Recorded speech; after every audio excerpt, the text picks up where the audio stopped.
This is Yusuf at the oddly named channel, Revolution Wrench. Um, is it possible to study the canon of Scripture as laid out by the ancient Western Church, meaning the what would be contained in the Roman Catholic Bible, the American um, the new the American Standard Bible, not the New American Standard Bible, um, or the Jerusalem Bible. Is it possible to study all that?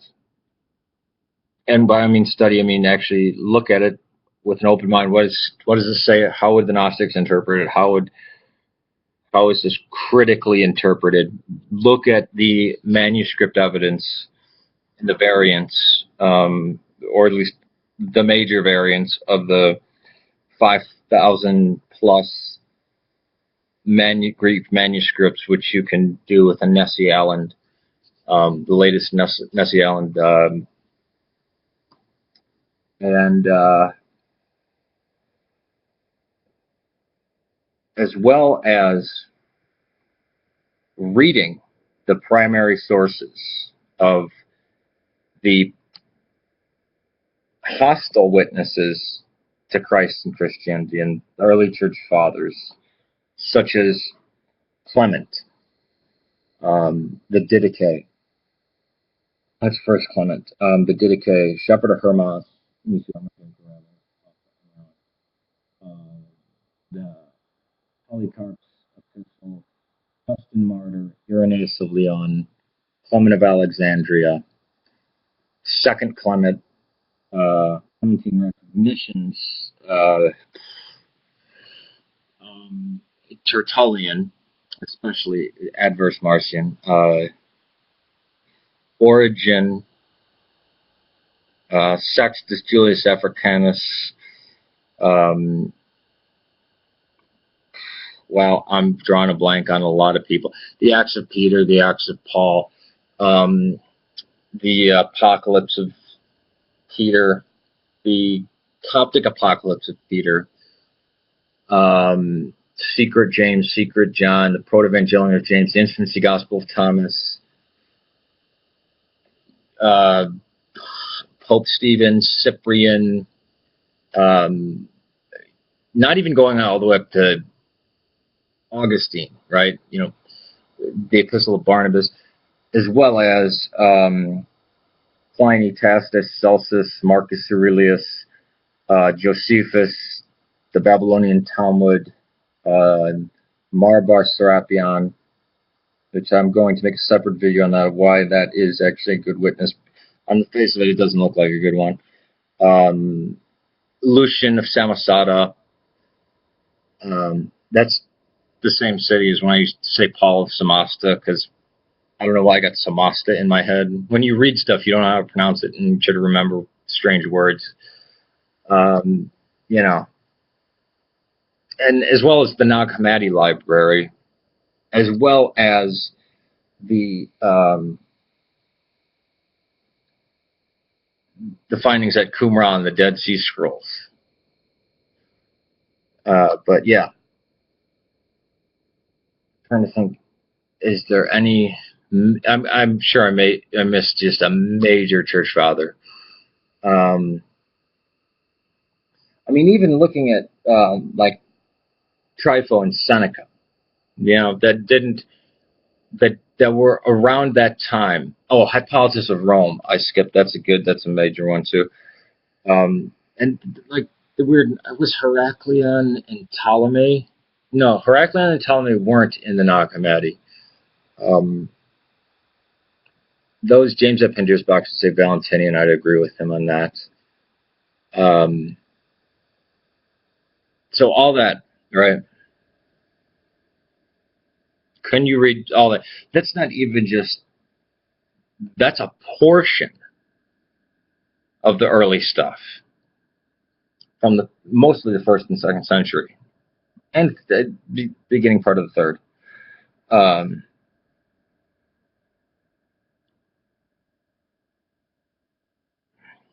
Second century is the 100s, by the way. Can you read and research all that?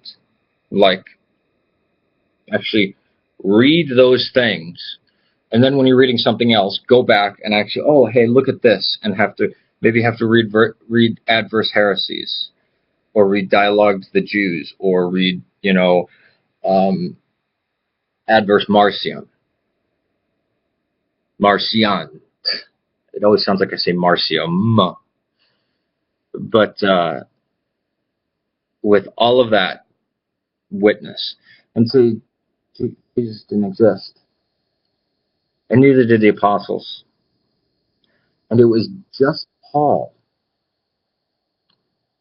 Or, I mean, because then you're left. Then the question is left with, then how did this thing begin? The simplest explanation is an apocalyptic preacher got executed, and his teachings were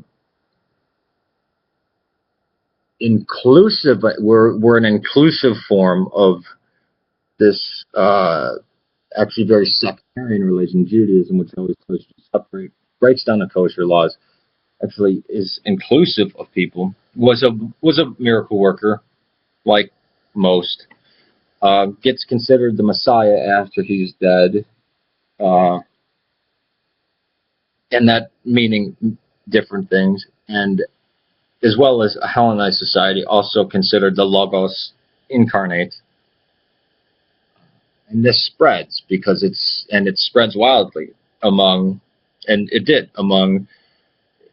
not just it.